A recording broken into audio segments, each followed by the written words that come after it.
Apa sih yang jadi faktor terpenting untuk trader bisa sukses? Apakah jago analisa teknikal, jago analisa fundamental saat news, atau malah mental dan mindset yang harus diperbaiki duluan? Kali ini kita akan bahas gimana sih cara menghindari mental blocking dari trading. Langsung aja kita bahas strateginya di episode kali ini.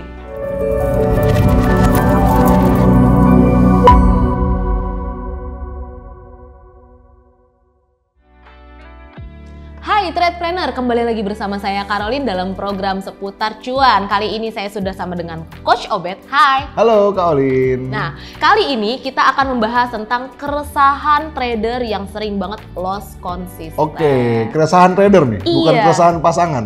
Enggak dong, jangan bawa-bawa pasangan mantap. di sini.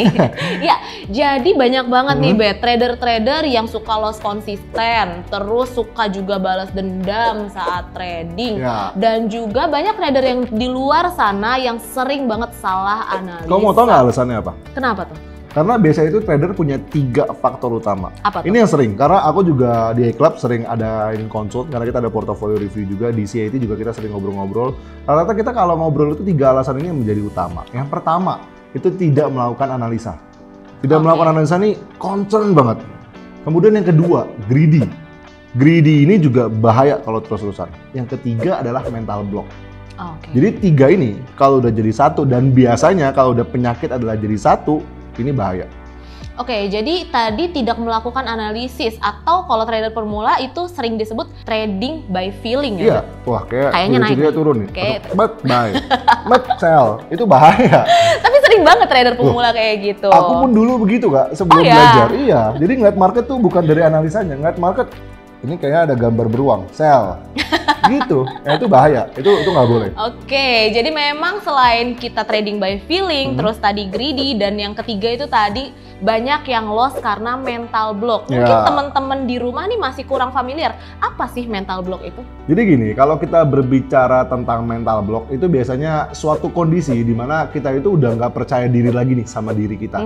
Atau mungkin terhadap orang lain Kak, karena biasanya orang lain sering banget menjadi faktor X atau faktor kedua dalam pengambilan keputusan. Setuju dong? Pasti kan kalau mau beli rumah contoh, nanya dulu sama suami.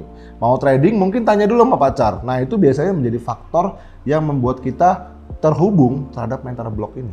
Oke, jadi tadi yang pertama itu kita juga tidak boleh pakai feeling dengan analisa. Lalu orang lain menjadi faktor utama biasanya dalam... Bukan, jadi orang lain jadi faktor keduanya. Jadi jadi faktor X berikutnya. Tetap yang utama adalah diri kita sendiri. Karena kita nggak percaya sama diri sendiri, akhirnya kita tanya orang lain, kita konfirmasi. Nah si konfirmatornya ini salah juga. Akhirnya kita nggak percaya juga sama dia. Wah itu repot. Oke, berarti trigger utama mental block yang sering dialami trader itu adalah tidak percaya diri? Tidak percaya diri, benar. Oh, jadi walaupun kita nih udah mulai trading nih, tapi kita analisanya benar. Kalau nggak percaya diri tetap aja... Jadi salah. Jadi salah, malah jadi bahaya. Kita trading, tradingnya profit. Begitu kita analisa, kita nggak percaya sama analisa kita, itu jadi bahaya. Akhirnya nanti muncul nih di dalam pikiran, pasti pernah deh, Tradepreneur semua ngalamin, kalau mau buka posisi ini, itu ada 2 pilihan.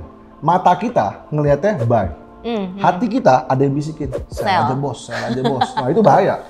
Dan itu yang biasanya disebut sebagai intuisi. Dan intuisi itu ada benarnya, ada salahnya juga. Jadi kita nggak bisa 100% percaya sama intuisi kita. Jadi kalau trading itu selalu kita sebut sebagai trade what you see. Apa yang kamu lihat, itu yang kamu lakukan. Apa yang kamu lihat, itu yang kamu tradingin. Jangan, mungkin nanti ada side effect ya dari orang lain atau mungkin dari berita. Nah itu bahaya banget. Jadi akhirnya kita punya 2 sisi yang berbeda, keputusannya malah jadi hancur. Oke, biasanya kalau orang melihat chart gitu, analisa, aku pernah dengar tuh Pak Gema bilang, kalau ngelihat chart ya udah lihat aja maksimal 5 menit, setelah itu close chartnya supaya kita nggak kepikiran. Benar? Benar. Bahkan kadang ya, aku pernah tes waktu itu, aku kan jadi sekarang untuk belajar metode ini udah banyak banget metodenya. Waktu itu iseng aja, goblok-goblokan aja deh istilahnya gitu. Aku pakai metode yang paling bodoh, yang paling simpel, itu malah jadinya bisa profit. Ketimbang pakai metode yang terlalu sulit, akhirnya nggak bisa profit. Makanya metode itu kan sebenarnya diciptain bukan buat kita pakai semua. Tapi untuk kita kombinasikan. Tapi pertanyaannya adalah kalau kita mau kombinasiin, udah bisa belum? Udah menguasai belum?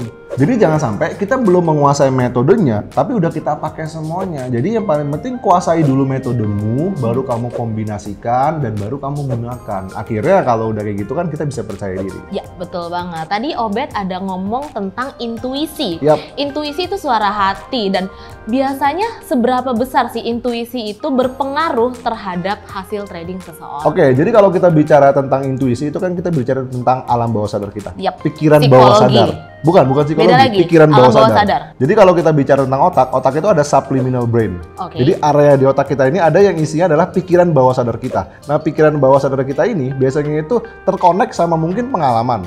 Terkonek mungkin sama dengan mood kita gimana hari ini. Atau mungkin dengan pengalaman-pengalaman yang memang buruk dan juga baik. Sampai pada akhirnya kalau kita bisa ngedesain suatu trading plan yang baik, kita terus-terusan pakai, intuisi kita semakin lama akan semakin terlatih, sehingga ketika kita ngeliat market, kita nggak usah tarik-tarik lagi, udah tahu nih, wah ini kayak buy, dan buy-nya itu bisa jadi benar. Jadi intuisi pun juga bisa kita latih. Jadi jangan sampai kita tanam afirmasi yang negatif, kita tanam pikiran-pikiran negatif. Makanya penting banget kan kita kalau berpikir harus positif, karena itu akan nyangkut ke dalam intuisi kita, pengalaman negatifnya dibuang, pengalaman positifnya diambil. Oke, nah selanjutnya nih Bet, selain intuisi, apakah psikologis itu juga mempengaruhi keputusan kita dalam trading? Oh iya, benar. Makanya kenapa kalau kita berbicara tentang psikologi, kita itu berbicara tentang uang. Dan di sini Kaolin ada trader survival rate. Jadi ini tabel atau piramida di mana ujungnya itu yang trader bisa sukses itu hanya kecil. Jadi 95% dari semua trader retail itu gagal. Artinya cuma 5% aja yang berhasil. Ini berdasarkan by research tentunya. Dari sumber-sumber yang sudah kita kumpulkan. Nah, biasanya semua trader itu bermimpi untuk mendapatkan uang besar cepat dan mudah. Pasti semua orang akan bermimpi seperti itu.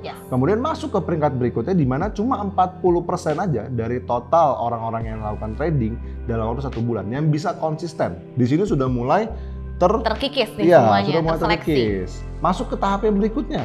Hanya 80% trader berhenti dalam 2 tahun pertama. Jadi orang yang bisa survive, orang yang bisa konsisten trading dalam waktu 2 tahun cuma sedikit. Semakin lama semakin kecil.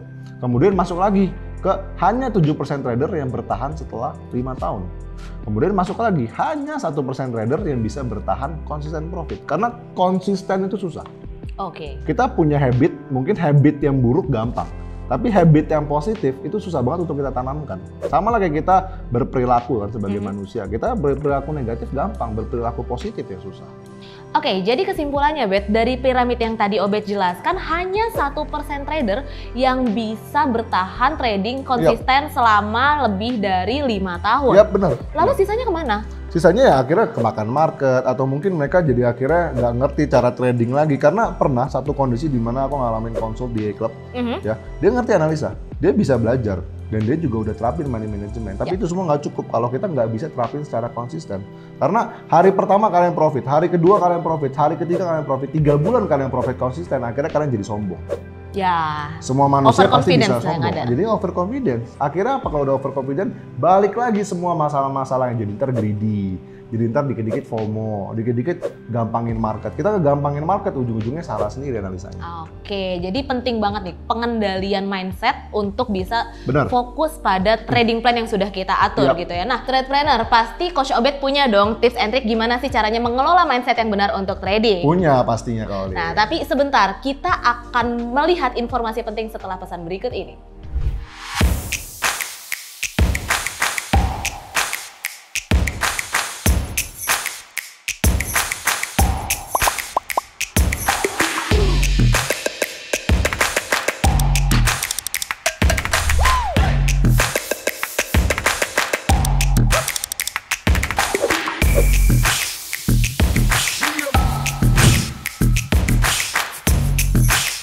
Mindsetnya di sini kita buka satu persatu benang kusutnya. Saya percaya di sini pasti banyak yang tanya sama diri sendiri.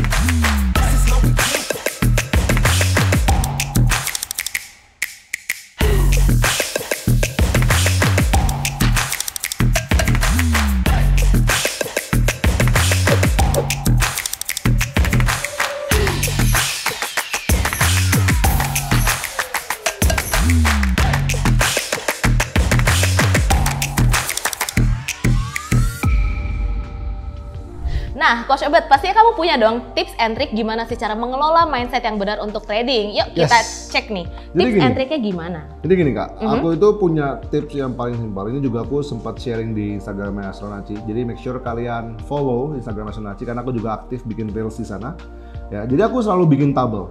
Karena kalau kita berbicara tentang psikologi, kita itu berbicara tentang gimana kita sebagai seorang manusia bisa punya metode atau cara yang konsisten ketika kita trading. Jadi benerin dulu psikologi dalam melihat market, baru benerin dulu psikologi tentang uang. Karena banyak yang salah, psikologi tentang uangnya dibenerin dulu, baru psikologi tentang metodenya. Jadi psikologi tentang metode ini berbicara tentang seberapa konsisten kita untuk mempunyai suatu trading plan. Kadang kita sendiri kan nggak konsisten. Ngeliat market, tadi ya aku bilang, market gambarnya beruang, dia maunya buy. Market gambarnya banteng, dia maunya sell. Padahal kita tahu kalau marketnya bullish, kita harus buy. Kalau marketnya bearish, kita harus sell. Nah tapi suka ada yang nggak konsisten, malah dibalik posisinya. Akhirnya gimana cara mengatasi semua itu? Aku bikin tabel. Di sini yang pertama tabelnya adalah buy, dan kemudian di sini yang kedua adalah sell. Nah di tabel ini teman-teman, Kak Olin, ini bisa kita adjust. Seberapa sering kita gunakan metodenya, seberapa paham. Jadi mungkin kalian cuma paham tentang trend, kalian paham tentang swing, ya udah pakai itu dulu aja. Baru nanti di adjust metode lainnya. Kalian udah bisa money magnet, ya udah pakai money magnetnya. Nah jadi tabel ini bisa fleksibel. Misalkan kita ngertinya kalau mau buy dia harus bullish, dan ketika bullish kita harus tunggu koreksi. Misalkan cuma kayak gini aja kita ngepahamnya. Sama berarti kalau mau sell kita harus bearish. Dan ketika bearish harus koreksi juga kan? Ya. Nah setiap kali mau trading, setiap kali mau masuk dalam market, itu di checklist. Dan ini dilakukan 3-6 bulan. Setiap kali mau masuk market, di checklist. Jadi kalau mau buy misalkan, wah ini trennya bullish, checklist. Udah koreksi belum? Udah, checklist, baru masuk. Kalau lagi berishnya checklist. Koreksi belum? Koreksi, baru sell. Jadi setiap kali melakukan trading di checklist. Dan di situ kita bisa punya sifat konsisten. Sampai pada tahap di mana kita konsisten, metodenya udah kita adjust, kita punya winning rate yang seperti kita sering bahas, itu adalah 70% atau bahkan di atas 70%, baru kita membahas tentang psikologi tentang uangnya. Karena uang ini, tadi yang sempat aku bahas, uang ini menjadi faktor utama dalam pengambilan keputusan. Yang dipakai balik lagi, uang dingin. Mungkin teman-teman bosan tentang mendengar kata-kata uang dingin, tapi balik lagi, uang dingin ini yang paling penting. Karena once kalian melakukan trading, ketika kalian mau take profit, kalian mau stop loss, dan kalian masih berpikir, wah kalau take profit uangnya akan aku pakai buat beli KFC gitu. Wah kalau stop loss uangnya aku besok jadi nggak makan. Itu menjadi salah besar. Karena itu akan mempengaruhi psikologi kita. Jadi dari uang ini akan mempengaruhi psikologi kita, sehingga keputusan yang kita ambil ini selalu salah. Karena di bawah tekanan tadi. Di bawah tekanan. Jadi kita konsisten dulu metodenya, seperti yang aku bilang, kita bikin tabelnya, baru perbaiki psikologi terhadap uang kita. Uang kita nanti yang akan mempengaruhi keputusan. Jadi konsisten terhadap metode, keputusannya dipengaruhi dengan uang yang udah kita sisihkan dengan uang dingin tadi. Oke, jadi memang satu kuncinya adalah konsisten. Kita punya metode yang konsisten. Sebenarnya latihannya nggak harus di real account ya, Bet ya? Nggak harus. Di demo, di trading view, di macam-macam itu bisa. Yang penting saat kamu analisa, kamu sudah menunjukkan konsistennya itu berapa persen. Iya, sama satu lagi. Mungkin aku punya challenge buat teman-teman yang ada di rumah ya. Ini seru. Jadi ini yang suka bilang kalau pakai akun demo gampang lah Pak, pasti cuan. Coba sekarang challenge, kalian punya uang misalkan di tabungan 10 juta. Ya. Kalian buka akun demo $1.000 di Orbitrade. Ya. Kalian buka akun demo $1.000, kalian pakai money management yang benar, pakai checklist tabel ini. Lakukan semua yang tadi kalian sudah pelajari. Coba selama 1-2 bulan. Lihat $1.000 kira-kira growth atau enggak. Kalau growth berarti kalian udah siap pakai real account. Kalau nggak growth berarti kalian nggak siap. Dan itu challenge buat kalian. Oke, jadi udah di challenge nih teman-teman sama Coach Obed. Siapa tahu akurasinya memang sangat tinggi dan bisa growth lebih besar lagi. Dan itu keputusan yang sangat baik kalau kita latihannya di akun demo dulu ya. Karena banyak yang salah kaprah. Kalau kita pakai akun demo itu biasa udah modalnya $1.000 tapi opennya 10 lot ya. Iya, cepat dapat profitnya teman-teman karena lotnya besar. Iya. Jadi pakai akun demo, money management yang bener, lihat 70% win rate nggak, growth atau enggak. Tapi Bet, ngomong-ngomong akun demo, ada teman-teman kita tuh yang bilang akun demo mah feel-nya beda Coach, nggak kayak akun real. Nah itu makanya tadi pakai akun demo, uang tabungan misalkan 10 juta, ya udah buka akun demo $1.000, which is $1.000 itu sama dengan 10 juta. Kemudian coba dengan money management yang sesuai. Karena yang bilang feel-nya beda itu biasa menggunakan akun demo, tapi lotnya asal-asalan. Supaya cuannya lebih gede. Iya, dan yang berikutnya yang bikin sulit dari challenge ini adalah harus menggunakan tabel checklist saja. Jadi kalian buat sendiri tabel checklistnya. Misalkan mau pakai money magnet, silakan. Mau pakai Fibonacci, silakan. Intinya bikin tabel checklist. Nah, Coach Obed, thank you banget ya untuk tipsnya pada hari ini. Dan untuk kamu yang mengalami mental block atau masih sotoy dalam trading, yuk komen di bawah. Sekarang kamu ada di posisi yang mana? Kalau kamu mau belajar tentang mindset yang benar tentang trading, Pak Gema ada ngajarin di e-learning Mind and Psychology Trading. Kamu bisa langsung kunjungi websitenya astronacishop.com dan dapatkan diskon 10% khusus untuk kamu yang nonton video ini. Thank you for watching dan see you di next episode. Bye-bye. Bye-bye.